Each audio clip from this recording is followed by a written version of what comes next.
ఈ అవగాహన కార్యక్రమానికి ముఖ్య అతిథిగా వచ్చేసిన ముఖ్య అతిథి మరియు ముఖ్య వక్త వచ్చేసిన డాక్టర్ రవితేజ గారికి తెలియజేస్తూ మరి principal special school for intellectual disabled గారికి కోరుతున్నాను.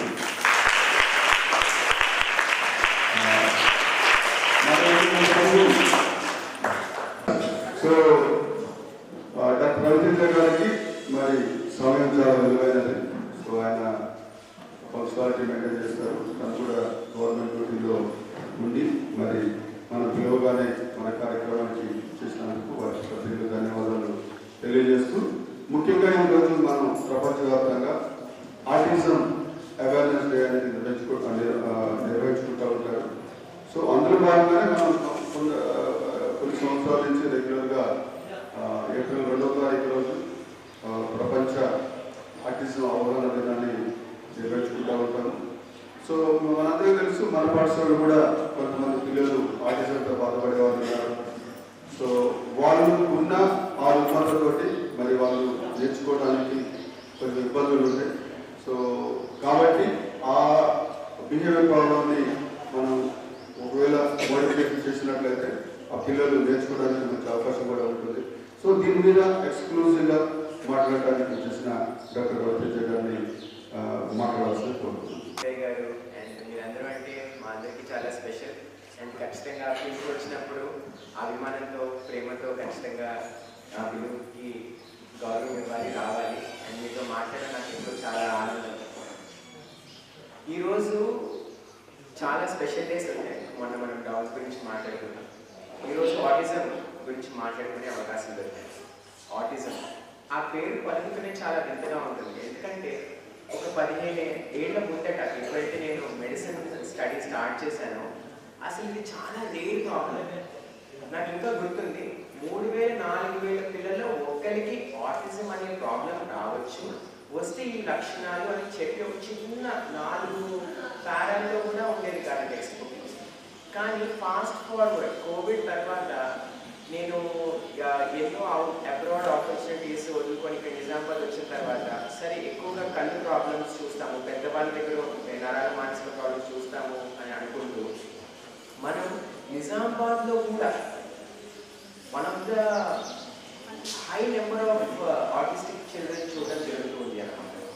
సో ఇది ఎందుకు అంటే ఆ 3000-4000 కాస్త 40 పిల్లల్లో ఒక్కరికన్నా ఆటిజం కాకపోవచ్చు, కానీ ఆటిస్టిక్ ట్రేట్స్ అనేవి చూస్తున్నాం. రెండోది, జనరల్గా కూడా ఈ ఆటిజం అనేది ఉన్న విదేశాల్లో ఉంటుంది, డెవలప్డ్ నేషన్స్లో ఉంటుంది, లేకపోతే మెట్రో సిటీస్లో ఉంటుంది అని వింటూ నిజామాబాద్లో నేనే ఎక్స్పెక్ట్ చేయలేదు. అంటే 2 చిన్న ఊర్లో కూడా వచ్చేస్తుంది. కాకపోతే అట్లీస్ట్ మనకి ఫెసిలిటీస్ ఉంటాయి, మనకి అది హ్యాండిల్ చేసి అవగాహన చాలా మందికి ఉండదు, చూస్తుంటే గుర్తుపట్టము, తర్వాత లాంగ్ టర్మ్ తర్వాత దాన్ని ప్రాబ్లమ్స్ మనకి ఫేస్ చేసి ఎలా హ్యాండిల్ చేయాలంటే దానికి తగ్గట్టు ఫెసిలిటీస్ మనకి అందుబాటులో ఉండదు. సో ఇది చాలా పెద్ద ఛాలెంజ్ అయిపోయింది. కాబట్టి దీని గురించి మాట్లాడుకోవడం అంతే ఇంపార్టెంట్ అన్నమాట. సో మనం లాస్ట్ టైం అనుకున్నాం, అంటే మన పూర్వీకులు, మన చరిత్ర, మన పుట్టిన ఈ భూమిపైన కొన్ని వందల కోట్ల సంవత్సరాల ముందర కూడా పుట్టిన తర్వాత లైఫ్లో ప్రతి రహస్యం కూడా మన జన్మలో దాగుంటుంది అనమాట, జీన్స్లో దాగుంటుంది. ఆ జీన్స్లో ప్రాబ్లమ్స్ వచ్చినప్పుడు రకరకాల ప్రాబ్లమ్స్ వస్తూ ఉంటాయి అని మనం మాట్లాడుకున్నాం. సో 2000s స్టార్ట్ అయినప్పుడు యుఎస్లో బుష్ అడ్మినిస్ట్రేషన్ కింద ప్రపంచవ్యాప్తంగా ఇన్స్పిరేషన్గా తీసుకొని మనం ఆ జీనులో ఉన్న ప్రతి ఒక్క రహస్యము మనము తీసుకొని బయటకు వస్తే ఏ ప్రాబ్లంకైనా మనకు సొల్యూషన్ ఉంటుంది, జీన్ టెక్నాలజీ కూడా అలాగే పెరుగుతుంది అని చాలా ఉత్సాహంగా ఉన్నాం. ఎందుకంటే నాకు ఇంకా గుర్తుంది, ఎందుకంటే ఆ టైంలో నేను మెడికల్ స్కూల్లో ఉన్నాను కాబట్టి. కాకపోతే ఒక 10 yearsలో మొత్తం జనువు అంతా కూడా విభజించి ప్రతి ఒక్క దాంట్లో న్యూక్లియోటైడ్ అన్నీ చదువుతూ ఉన్నాం అనమాట. కాకపోతే ఏంటంటే ఆటిజంకి ఆన్సర్ దొరకల.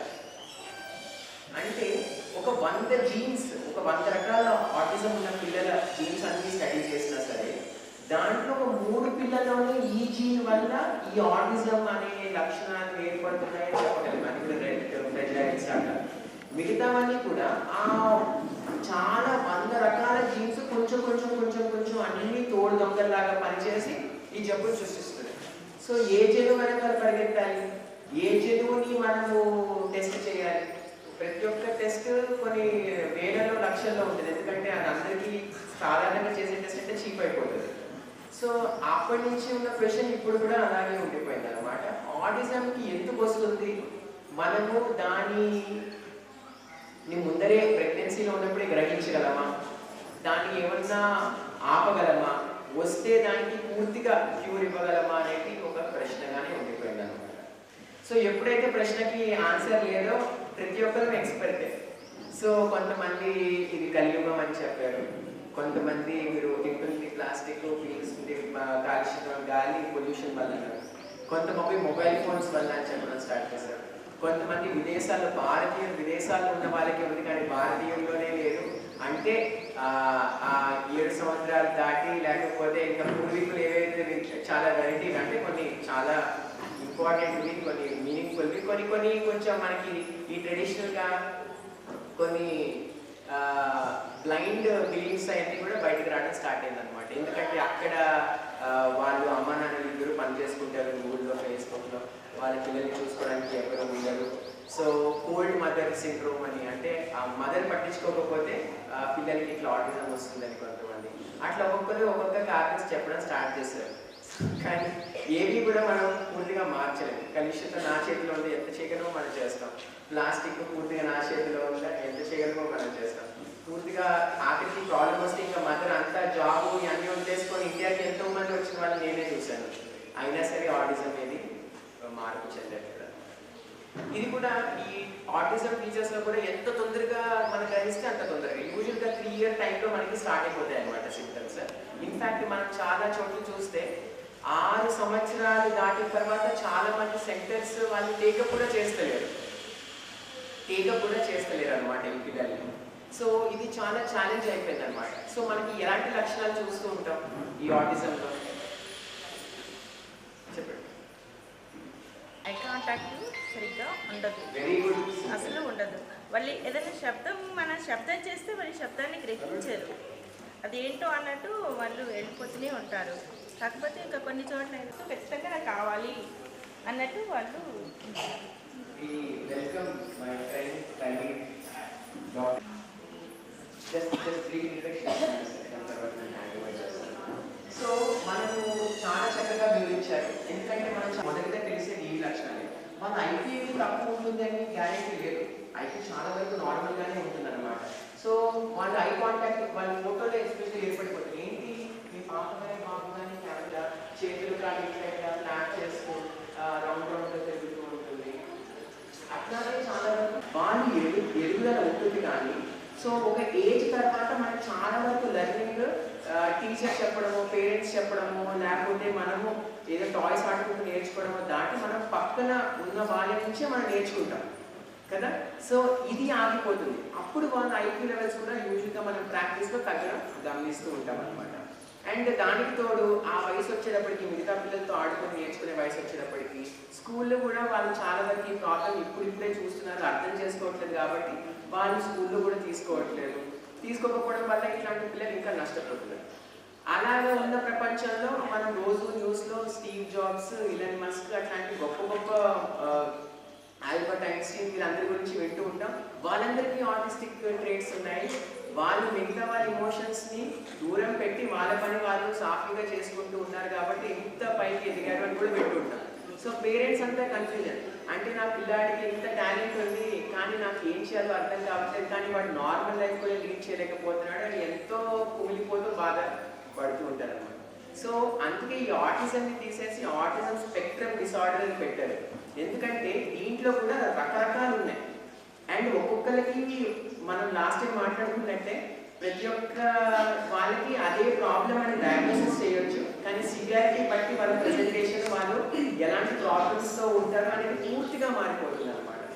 సో ప్రతి ఒక్కళ్ళు కూడా ఆటిజం ఉన్న వాళ్ళు అట్లాగా హై ఐక్యూతో ఆలోచించగలుగుతారు అని లేదు.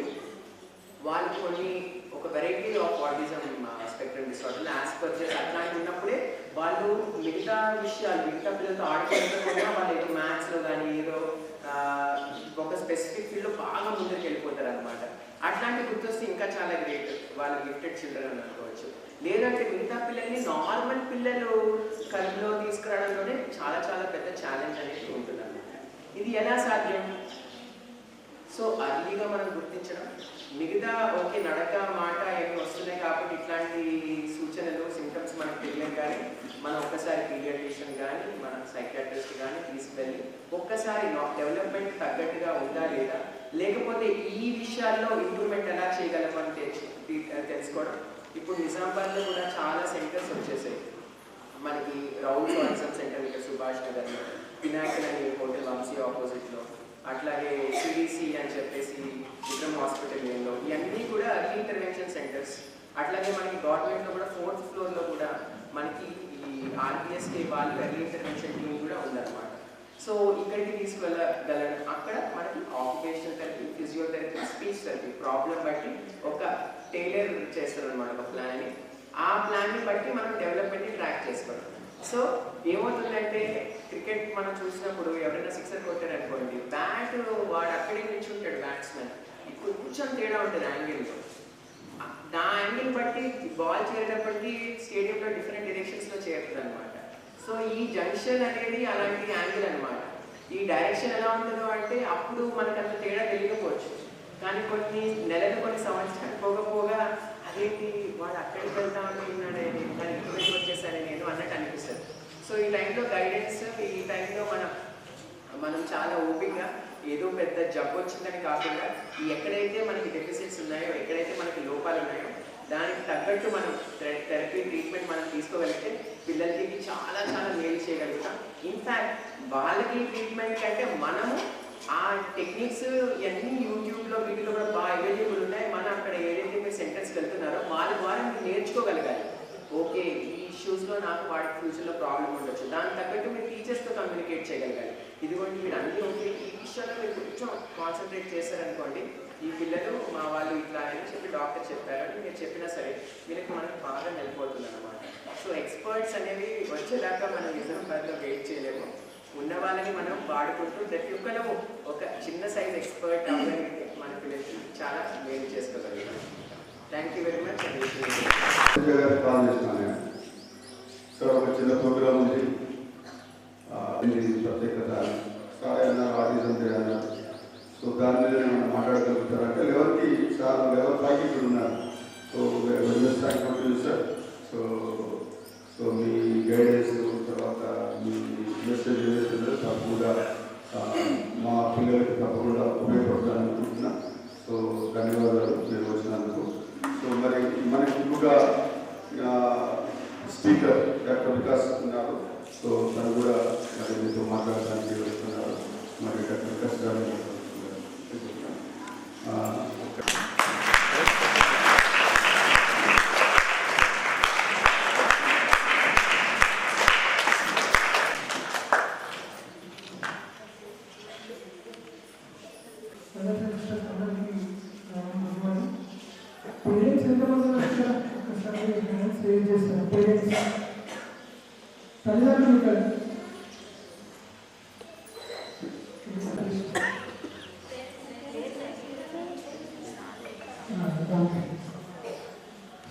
లక్షణాలు ఉన్నప్పుడు పాప కానీ బాబు కానీ అబ్బాయి లేదు అన్నప్పుడే మానసికంగా చాలా బాగా అనిపిస్తుంది ఫస్ట్. కానీ అదే రైట్ పాయింట్, అంటే మానసికంగా ఎంత బాగా ఉన్నా ఏం చేయాలి అనేది కరెక్ట్గా తెలుసుకొని వాళ్ళకి గైడెన్స్ ఇవ్వగలిగితే మ్యాక్సిమం ఇంప్రూవ్మెంట్ అనేది ఉంటుంది. ఈ ఆటిజంలో ఒక బ్యూటిఫుల్ థింగ్ ఏంటి అంటే ఇంప్రూవ్మెంట్ అనేది గ్యారెంటీగా ఉంటుంది. అంటే ఇంకో రకంగా చెప్పాలి అంటే ఇంప్రూవ్మెంట్ లేదు అంటే ఆటిజం కాదు అని అయితే చెప్పవచ్చు. సో అది ఎంతవరకు ఇంప్రూవ్మెంట్ ఉంటుంది అనేది మాత్రం ఎటువంటి చర్యలు తీసుకుంటారు అనే దాని మీద డిపెండ్ అవుతుంది. సో నేనైతే చాలా క్లియర్గా చాలాసార్లు ఇక్కడ వచ్చిన పదే చెప్తాను, ఇక్కడ తీసుకునే కేర్ నేనైతే చాలా హ్యాపీ. అటు మేనేజ్మెంట్ తరఫున మేడం కానీ టీచర్స్ స్టాఫ్ ఈవెన్ పిల్లలు కూడా ఇచ్చే రెస్పాన్స్ వాళ్ళు ఇచ్చే పర్ఫార్మెన్సెస్ కూడా చాలా హ్యాపీ. చాలా నెలల నుంచి రాలేకపోతున్నాను. నిన్ననే సార్ మాకు ఇచ్చారు, ఇప్పటి రెగ్యులర్గా వస్తాను అని చెప్పి నేను కమ్యూనికేషన్లో బిజీ ఉండడం వల్ల ఎందుకంటే ఇంప్రూవ్మెంట్ ఎట్లయితే నేను చూస్తుంటానో నాకు చాలా హ్యాపీ అనిపిస్తుంది ఫస్ట్. సో ఈ ఇంప్రూవ్మెంట్కి one of the major concern ఏంటి అంటే పేరెంట్స్కి ఉన్న ఎక్స్పెక్టేషన్స్. నేను ఈవెన్ ఇక్కడనే కాదు ఎన్ని నార్మల్ స్కూల్కి వెళ్ళినా కూడా పేరెంట్స్కి ఉన్న ఎక్స్పెక్టేషన్స్ పెద్ద బ్యారియర్గా ఫామ్ అయిపోతుంది, అడ్డుకట్టగా ఫామ్ అయిపోతుంది. అంటే టూ మచ్ స్పీడ్గా రికవరీ కావాలి, ఇంప్రూవ్ కావాలి అని ఎక్స్పెక్ట్ చేస్తుంటారు. దాంతో ఏమైతుందంటే ఎనీ చేంజ్ మీద ప్రెషర్ పడుతుంది ఫస్ట్. అవునా కదా? ఇప్పుడు ఈరోజు జాయిన్ చేశారు, నెక్స్ట్ ఇయర్ అకాడమిక్ కొత్త స్టూడెంట్కి జాయిన్ చేశారు. 2-3 months జూలై, ఆగస్ట్, సెప్టెంబర్ అనేసరికి సార్ మా బాబు ఏం నేర్చుకున్నాడు సార్, మా బాబు ఏం నేర్చుకున్నాడు. ఫస్ట్ థింగ్ ఏంటంటే ఏ ఇంటర్మీడియట్లో ఒక అబ్బాయి జాయిన్ చేసినా ఒక 1 month తర్వాత ఏమి ఇస్తారు ఏమైనా ఐడియా ఉందా? హాలిడేస్ ఇస్తారు. దాని పేరేంటి? ఒక 1 month తర్వాత హాలిడేస్ ఇస్తారు సార్. ఇంటర్మీడియట్ జాయిన్ అయ్యారు హాలిడేస్. అంటే అంత నార్మల్లో ఒక చైల్డ్ కూడా ఇంటర్మీడియట్లో హాస్టల్లో హైదరాబాద్లో విజయవాడలో జాయిన్ అయినప్పుడు ఒక 1 month తర్వాత హోమ్ సిక్ హాలిడేస్ ఇస్తారు. హోమ్ సిక్ అంటే ఇంటి పట్లనే ధ్యాస ఉంటుంది. సో కొంచెం వెళ్ళి ఫ్రెష్ అప్ అయ్యి రికవర్ అయ్యి చూస్తారు అని చెప్పి అంత నార్మల్గా పిల్లలకి ఇట్లా ఉంది. ఇక్కడ కొంచెం డిఫికల్టీస్, ఛాలెంజెస్ ఉన్నాయి. There also normal kids with little difficulties, little more difficulties. So అట్లాంటి వాళ్ళకి కొంచెం టైం పడుతుంది. మనం పేరెంట్గా ఈ స్కూల్కి కానీ ఇట్లాంటి స్కూల్ ఏ స్కూల్ కన్నా పంపించినప్పుడు అక్కడ బాబు పోయి ఎంజాయ్ చేయు అని చెప్పాలి. టీచర్స్ చెప్పింది విను, ఫాలోగా రిలాక్స్ ఎంతైనా నేర్చుకో. రాకపోతే టీచర్ అడుగు, వాళ్ళకి ఏం అర్థమవుతుంది అనేది ప్రశ్న కాదు, మనం ఏం చెప్తున్నాం అనేది ప్రశ్న. ఇది ఒకటి చాలా బాగా గమనించాలి. ఇక్కడే చాలా మంది పొరపాటు పడతారు. ఈవెన్ నార్మల్ పీరియడ్స్ కూడా 6 months 9 months అప్పుడు ఏదైతే ఆడలేదు అవే చేస్తుంటారు. కాదు, మంచి విషయాలు అప్పుడే చెప్పడం మొదలు పెట్టాలి. సో అన్నీ కూడా నాలుగు లోపలికి వెళ్ళిపోతూ ఉంటాయి. వాళ్ళకి ఏమీ డైరెక్ట్గా గుర్తుంటాయి. లైక్ ఇప్పుడు నన్ను మా మదర్ 3 years అప్పుడు ఏం చెప్పింది నాకు అంటే నాకేం గుర్తుండదు, కానీ దాని ప్రభావం మాత్రం ఉంటుంది. దీని గుర్తుపెట్టిన మానేవాళ్ళు. సో చిన్న ఏజ్లోనే వాళ్ళు ఎలా ఉండాలి, ఏం చేయాలి, బిహేవియర్ చేయాలి, రెస్పెక్ట్ అంటే ఏంటి, డిసిప్లిన్ అంటే ఏంటి, పై చదువు చదవడానికి మీనింగ్ ఏంటి, లైఫ్లో ఎలా సెటిల్ అయిపోవాలని అది చెప్తూ ఉంటాం మనం. వీళ్ళకి ఏం తెలియాలి, ఎక్కువ తెలియాలి, అర్థం చేసుకోవడం. ఇంకొక సైడ్ ఆఫ్ ది ఏంటంటే ఇట్లాంటి పిల్లలకి అవన్నీ చెప్తే ప్రెజర్ లేదు, అస్సలు కాదు. ఏంటి అంటే అది నువ్వు చెప్పే పద్ధతి బట్టి ఉంటుంది. ఏ పిల్లవాడికైనా విపరీతంగా పదే చెప్తుంటే స్పెసిఫిక్ అవుతారు. అట్లా కాకుండా ప్రేమగా నెమ్మదిగా చెప్తూ ఉంటే మరి కొంచెం అనుకుని 100 మార్క్స్ గురించి వాళ్ళని చెప్తే 80 marks వచ్చే అవకాశం ఉంది. ఏమీ చెప్పకపోతే మార్క్స్ ఎక్కువ వస్తాయి. ఇక్కడ మార్క్స్ అంటే మార్క్స్ అని కాదు, ఇంప్రూవ్మెంట్ గురించి. సో ఎంతవరకు ఇంప్రూవ్మెంట్ ఉంటుంది అనేది మనం చెప్పే మాటల బట్టి డిపెండ్ అవుతుంది. ఇంకోటి 1-to-1 ఇంటరాక్షన్ ఈ స్కూల్లో ఉంటుంది. నాకు అది చాలా ఇష్టం. ఎందుకంటే ప్రతి చేంజ్ డిఫరెంట్. సో ఏ చేంజ్ ఎక్కడ ఏం చేయాలని టీచర్స్ క్లాస్లో నేను కూడా కొన్ని ఐడియా చూస్తాను కదా.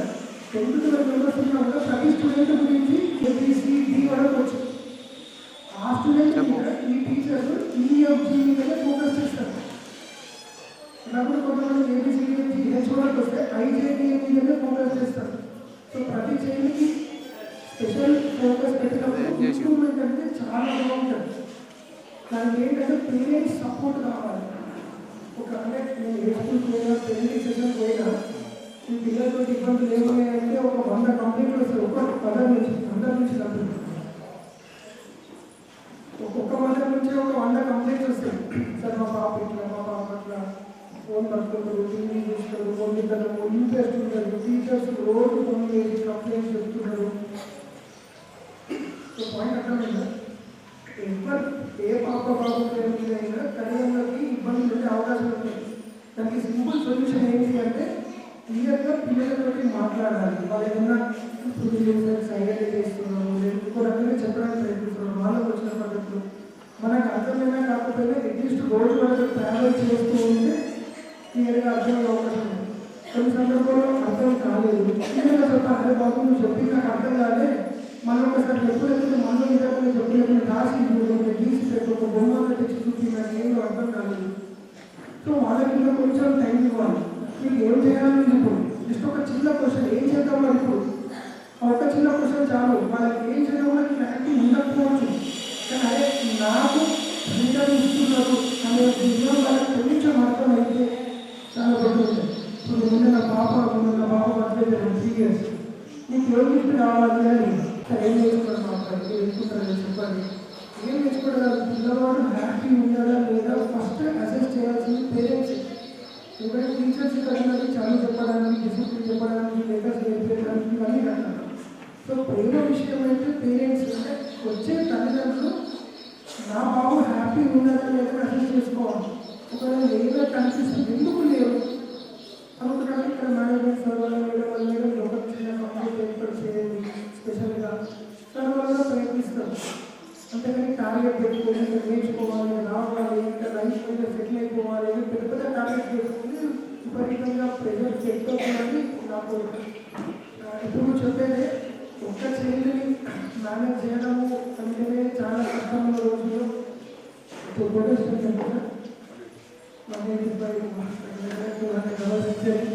ఇంతమందిని ప్రతి క్షణం ఇక్కడ ఉన్న చాలా మంది తల్లిదండ్రులు ఏంటంటే పక్కింట్లో వదిలిపెట్టి తీసుకోండి, ఏదైనా విలేజ్ పైన ఆపర్చునిటీ లేదు అంతే కదా.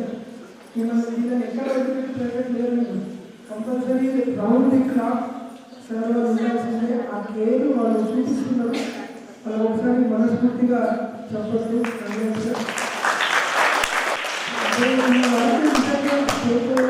పిల్లలు ఇంత డెవలప్ అవుతున్నారు, ఇంప్రూవ్ అవుతున్నారు. It's like A home, not a school, not a hostel, it's like A home. ఈ అవకాశం ఇచ్చిన సార్కి, మేనేజ్మెంట్ అందరికీ ధన్యవాదాలు.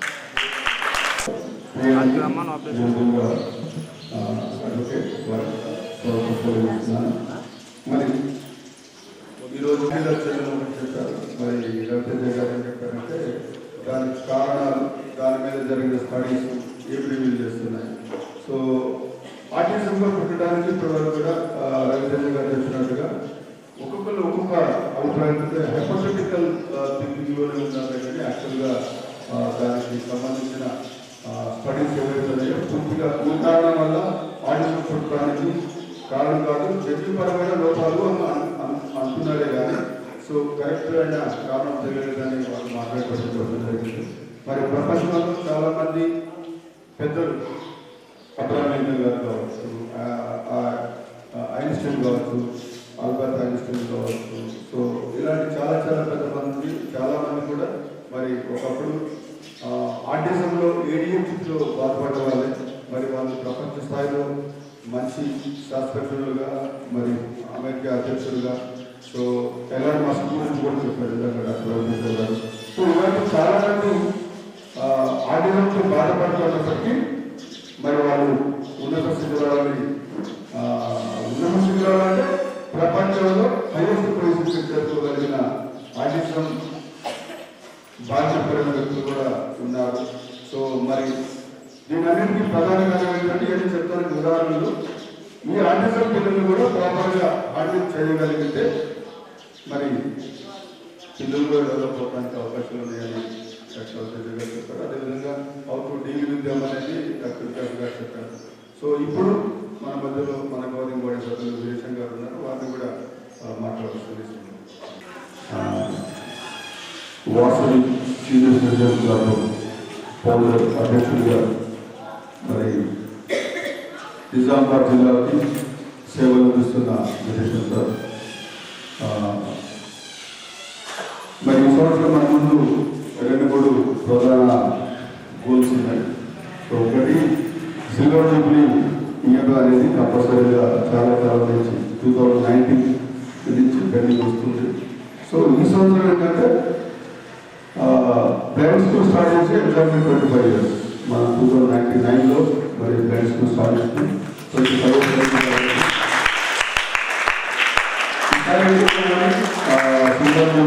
మన రోజున ఫిబ్రవరికి ఏంటంటే దానికి ఒక బడ్జెట్ ఎస్టిమేషన్ వేయడం జరిగింది. ఆ బడ్జెట్ ఎస్టిమేషన్లో కొంత మనం అనుకున్నంత అచీవ్ కాకపోయినా కొన్ని కారణాల వల్ల అప్పుడే మళ్ళీ డిమానిటైజేషన్ అంటే నోట్ల రద్దు, రెండోది నెక్స్ట్ ఇయరే మళ్ళీ కరోనా బారిన పడటం, ఇవన్నీ కూడా కారణాల వల్ల మనం ఆ ప్రోగ్రామ్ చేయలేకపోయినా. సో తప్పకుండా ఈసారి ఏప్రిల్ మేలో ఆర్ జూన్ జూలైలో, సో జూలైలో కూడా కంపల్సరీగా ఈ సిల్వర్ జూబ్లీ ఏదైతే బ్లైండ్ స్కూల్కి ఉందో సో దానికి మనం కంపల్సరీగా సిల్వర్ జూబ్లీ చేయాలని అనుకుంటున్నాం. దానికి ముఖ్యంగా నేను వీరేశ్వర సార్ని అదేవిధంగా పవర్ సార్ని ప్రధానంగా కోరుతున్నా ఏంటంటే వీళ్ళిద్దరిని యాక్చువల్గా లీడ్ తీసుకోవాలనుకున్నాను నేను. సో పవర్ గారిని దానికి ఒక సామాన్య కమిటీ అనేది ఏర్పాటు చేసి సిల్వర్ జూబ్లీ కోసం ఒక సామాన్య కమిటీ ఏర్పాటు చేసి వారి కార్యక్రమాన్ని ముందుకు తీసుకెళ్ళాలి. సో వాళ్ళిద్దరు సహకారాన్ని నేను అడుగుతున్నాను. అదేవిధంగా ఈ సంవత్సరం మనం బ్లైండ్ స్కూల్ కూడా గవర్నమెంట్ ఇంగ్లీష్ కూడా తీసుకున్నాం బ్లైండ్ స్కూల్కి. సో రాబోయే కాలంలో ఇంతకుముందు చాలా మంది పిల్లలు అడుగుతూ ఉంటారు టీసీలు ఇవ్వండి, అది ఇవ్వండి, ఇది ఇవ్వండి. కానీ యాక్చువల్గా మన చారిటీ యాక్టివిటీ స్కీమ్లో ఉన్నాం మనందరికీ. అంటే చాలా మంది తెలియదు స్కీమ్ ఎప్పుడైనా క్లోజ్ కావచ్చు. గవర్నమెంట్ ఒకవేళ ఇప్పటికే దాదాపు 60% ఫండ్స్ అన్ని క్లోజ్ చేసేది. సో ఫండింగ్ ఆల్మోస్ట్ క్లోజ్ అయిపోయింది. ఒక వే ఆఫ్ ఉపయోగం ఉందంటే సిఎస్ఆర్ కూడా మన సిఎస్ఆర్ సమ్మిట్కి నేను హాజరు కావడం జరిగింది. ఆ సిఎస్ఆర్ సమ్మిట్లో కూడా చాలామంది చాలా రకాలుగా చెప్పినారు ఏంటంటే సో కొన్ని కంపెనీలు ఏదైతే చేయాలో అది చేయకుండా మరి దొడ్డి దాగిన వాళ్ళకున్న సిఎస్ఆర్ ఫండ్ని మళ్లించడం అనేది. సో ప్రాపర్గా సిఎస్ఆర్ అంటే ప్రతి ఒక్క కంపెనీ కూడా తన లాభంలో 2% కమ్యూనిటీ సోషల్ రెస్పాన్సిబిలిటీ కింద మరి సోషల్ ఆర్గనైజేషన్స్కి ఇవ్వాల్సిన అవసరం ఉంటుంది. సో అది కూడా చాలా కంపెనీలు దాదాపుగా 80% కంపెనీలు ఏం చేస్తున్నాయంటే వాళ్ళే ఒక ట్రస్ట్ ఏర్పాటు చేసుకొని వాళ్ళే యాక్టివిటీ చేసినట్టుగా ఒక రసీదు సృష్టించుకొని, లేకపోతే ఏం చేస్తున్నారంటే కొన్ని ఎన్జిఓస్ అలా కూడా ఉన్నాయి. ఎందుకంటే నేమ్ సెక్ ఎన్జిఓ చాలా మంది ఉన్నారు. ఎందుకంటే వాళ్ళకి ఒక ఆర్గనైజేషన్ ఉంటుంది, బోర్డు ఉంటుంది, కొన్ని యాక్టివిటీ ఏముండవు. అలాంటి వాళ్ళకి ఇవ్వటము వాళ్ళ అకౌంట్లో వేసి మళ్ళీ ఈ సిఎస్ఆర్ ఫండ్ని మళ్ళీ వెనక్కి తీసుకోవడం అనేది జరుగుతుందని మన ఒక అభయ ఫౌండేషన్ సంబంధించిన ఒక బాలచంద్ర సుబ్బు అనే వ్యక్తి మాట్లాడడం జరిగింది మన నేషనల్ సమ్మిట్లో. సో అదే జరుగుతుంది కాబట్టి మనకి ప్రాపర్గా రాబోయే కాలంలో మనకి సిఎస్ఆర్ మీద కూడా కొంత హోస్టల్ గవర్నమెంట్ కూడా ఇచ్చమైన గ్రాంట్ అనేది క్లోజ్ చేసడానికి అవకాశం ఉంది. కాబట్టి మరి సస్టైన్ అవ్వాల్సిన అవసరం మనం ఆలోచించుకోవాల్సిన బాధ్యత మన మీద ఉంది. సో దీనికి ప్రతి ఒక్కరు సహకరించాలని కోరుతూ మరి ఈ కార్యక్రమానికి చేసిన బాబాగౌడ్ గారు అడ్వకేట్ మరియు పిఎల్ పారాలీగల్ వాలంటీర్ వారిని మాట్లాడుతూ కోరుతున్నాను. నేను ఎప్పుడో అందరికంటే గొప్పది ఇక్కడ ఉండాల్సింది, కానీ అనుకోని పరిస్థితులలో ఆర్మూర్కు యూజర్ మేడం గారు మరియు మా డిఎల్ఎస్ఏ మేడం విద్యార్థులు కూడా ఆర్మూర్కి వచ్చారు. కాబట్టి మరి తప్పనిసరి పరిస్థితులలో వారి కార్యక్రమం కూడా అటెండ్ చేయాల్సి వచ్చింది. కాబట్టి మొట్టమొదట మీ అందరినీ మేము క్షమించాల్సిందే కోరుతూ మరి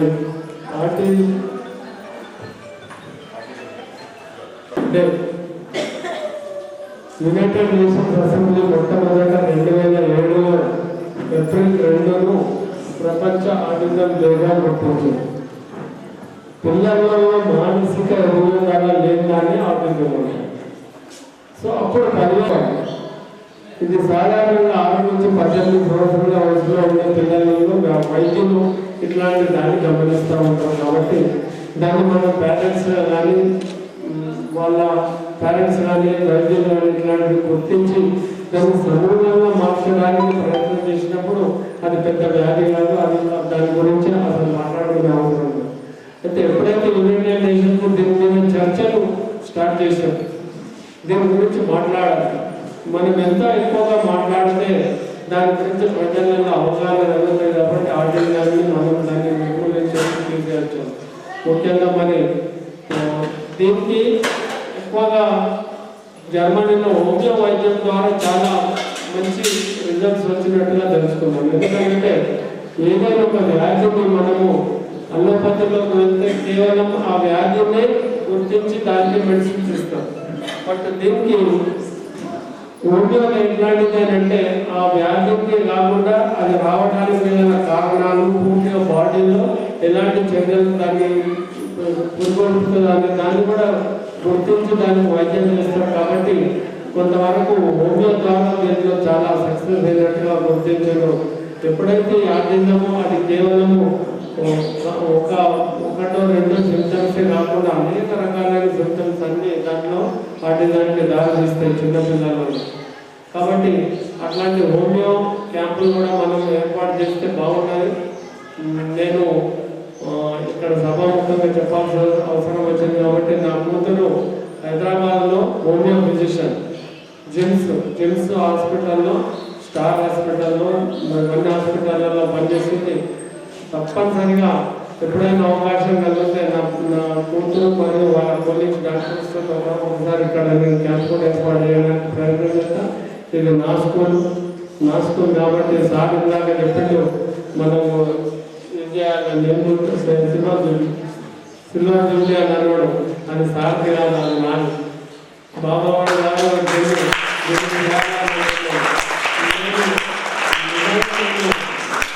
ఇట్లాంటి పిల్లలకు సేవ చేసే అదృష్టం నాకు కల్పించింది ఆ భగవంతుడు అని అంటే నాకు ఇంకా పరోక్షంగా సారే నాకు ఆ దేవుడు కనపడుతున్నాడు. నిజంగా నేను ఏం పూర్వజన్మ సుకృతం చేసుకుంటే తప్ప మీ ఇట్లాంటి పిల్లలకు సేవ చేసే భాగ్యం దొరకదు. అది నాకు కలిగినందుకు నేను జీవితంలో సంతృప్తి చెందుతున్నా. నేను వాస్తవంగా రిటర్న్ జర్నీలో ఉన్నాను. At the age of 65. My age is now 65 because I experienced each and everything in the society. I just in a reverse gear. But ఏ రకంగా చెప్పుకోవాలో నాకు అర్థమైతే లేదు. నాకు ఆయన భగవంతుడే మాకు కల్పించుండొచ్చు. పరిచయాలు ఏర్పాటు చేయడం, మమ్మల్ని నన్ను ఈ రకంగా చేయడం నిజంగా నేను ఎంతో సంతృప్తిగా ఉన్నా. నా సాయ శక్తిలో అలానే సక్సెస్ చేయడానికి నా ప్రోగ్రాం కాబట్టి నేను ప్రయత్నం చేస్తే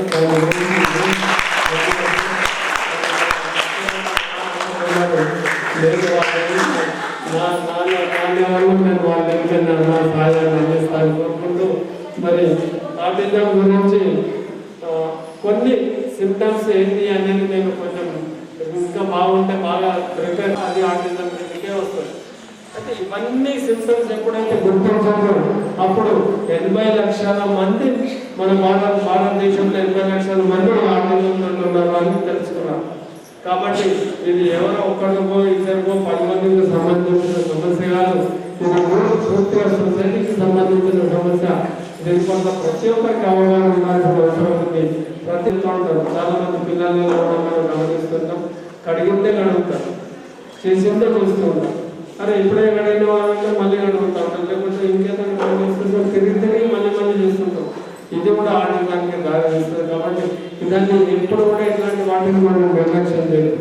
నైట్ ఏదో రొటీన్గా చేస్తున్నాడు పోని మనం నిర్లక్ష్యం చేస్తే అది వారి మానసిక దాని మీద కల్పించి అది పెద్ద అయిన తర్వాత యుక్త వయసు అయిన తర్వాత ఇది ఒక పెద్ద సమస్యగా పరిణమించే అవకాశం ఉంది.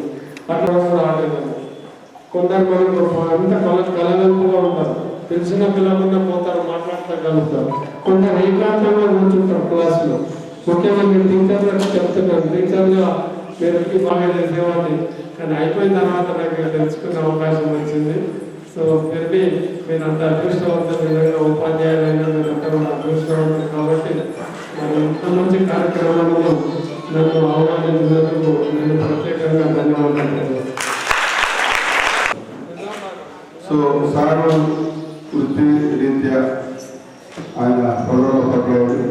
సో ఏ కార్యక్రమానికి పోయినా సో ఆ కార్యక్రమం మీద అవగాహన పెంచుకొని కొంత ప్రిపేర్ అయిపోతాడు. సాధారణంగా ఏ కార్యక్రమం అయినా కొంత అవగాహన పెంచుకొని పోతాడు. సో ఇప్పుడు కూడా స్టడీస్ అన్నారు. సో ఆయన డాక్టర్గా రిటైర్ అయ్యి 7 సంవత్సరాలు అయిపోయినా ఇంకా ఆయన లర్నింగ్ గూగుల్లో పోయి చర్చ తీసుకొస్తున్నాడు, మాట్లాడాడు. సో ఇందాక మన అనుకున్న ఇందాక డాక్టర్ గారు చెప్పిన కొన్ని లక్షణాలు, డాక్టర్ గారు చెప్పిన కొన్ని లక్షణాలు మరి చెప్పగలిగిన సో ఎట్లా ఉంటాయి సాధారణంగా ఆర్టిజం పిల్లలు ఇలాంటి లక్షణాలు ఉంటాయని చెప్పేసి ఆయన ప్రిపేర్ చేశాడు. సో ఆయన రిటైర్మెంట్ అయిన తర్వాత కూడా ఇప్పుడు పారాలీగల్ వాలంటీర్గా కోర్టులో పనిచేస్తాడు. జడ్జికి చాలా ప్రియమైన పిఎల్వి. సో జడ్జి గారి ప్రోగ్రాం వల్ల ఆర్మూర్లో ఉంది. జిల్లా కలెక్టర్ గారు, డిఎల్ఎస్ఎస్ సెక్రటరీ గారు ఇద్దరు కూడా ఆర్మూర్ వెళ్తే ఆర్మూర్ వెళ్ళి ఆ ప్రోగ్రాం చేసినంత వరకు అక్కడ ఉండి మళ్ళీ ఇక్కడికి రావటం అనేది ఆయనకున్న కమిట్మెంట్కి నిదర్శనం.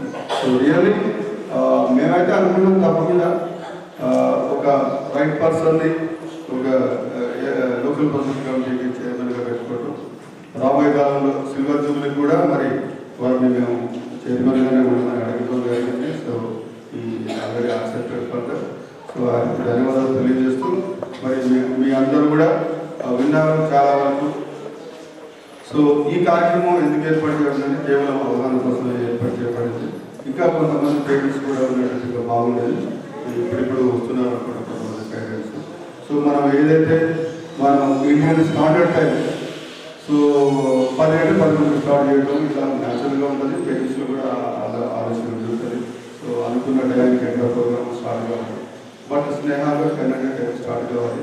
ఈరోజే నేను అనుకున్నది ఏంటంటే కొన్ని కారణాల వల్ల మరి మన ముఖ్య వక్తలు రాకపోవడం వల్ల ఒక మనలో వేడిగా స్టార్ట్ చేసినాం అనుకుంటున్నాను.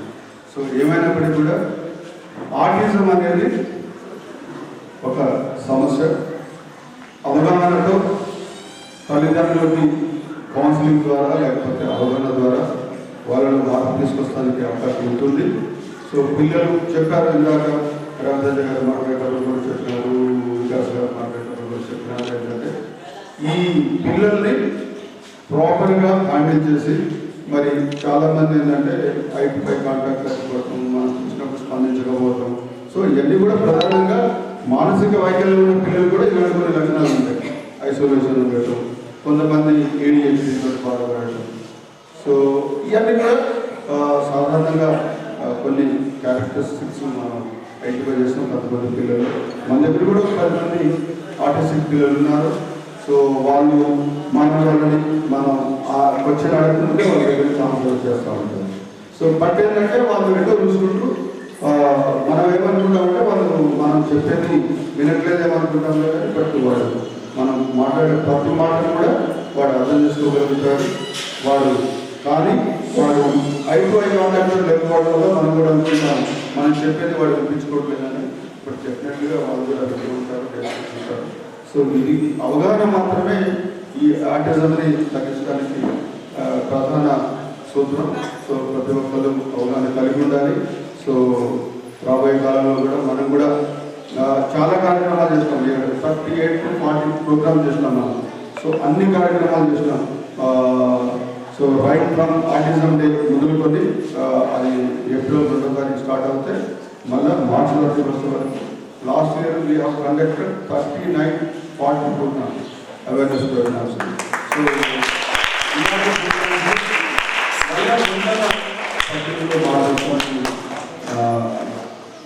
మార్గోత్సవానికి తప్పకుండా ప్రోగ్రాం చేస్తుంది. సో మనం కూడా ప్రతిసారి డయాస్ మార్చడానికి ప్రయత్నం చేస్తున్నాం. డయాస్ ఉన్న వ్యక్తుల్ని ప్రతిసారి మార్చడానికి ప్రయత్నం చేస్తున్నాం.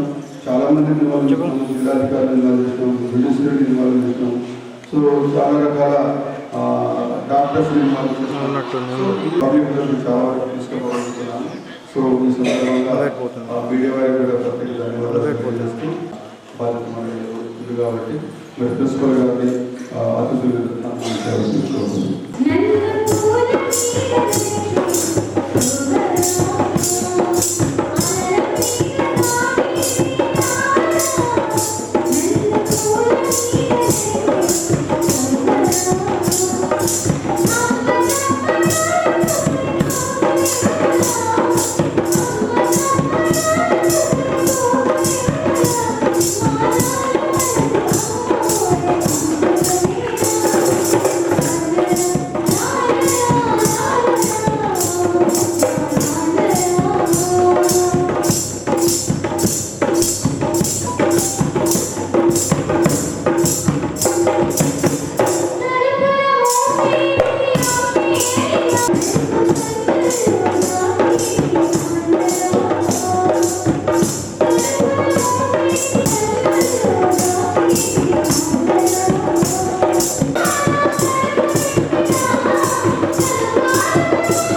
సతీష్, అదేవిధంగా మన గవర్నమెంట్ సభ్యులు వీరసింగ్ గారు, మన local project committee chairman Babagoud గారు, మరి special school for the intellectual disable principal Rajeshwari గారు, మరి కార్యక్రమం పాల్గొంటున్న విద్యార్థులు, ముఖ్యంగా ఈ సాంస్కృతిక కార్యక్రమంలో పాల్గొన్న విద్యార్థులు చెప్పుకోల ఆస్మా, సో నేహా, వికాస్, అబ్దుల్ రహమాన్, సంజయ్, మరి క్రిష్ అందరూ కూడా పేరు పెట్టిన ధన్యవాదాలు. మరి కొంత ప్రాక్టీస్ తగ్గింది అనిపిస్తుంది నాకు వాయిస్ ఇవ్వట్లేదు, సౌండ్ ఇవ్వాలనుకున్నాను కానీ వాయిస్ ఇవ్వట్లేదు. కొంచెం వాయిస్ సెల్ చేసుకోవాలి. మరి 4వ తారీఖు ఏముంది, 4వ తారీఖు కాబట్టి పిల్లలు ఇవాళ నుంచి మళ్ళీ ప్రాక్టీస్ స్టార్ట్ చేయండి. ఓకేనా? సో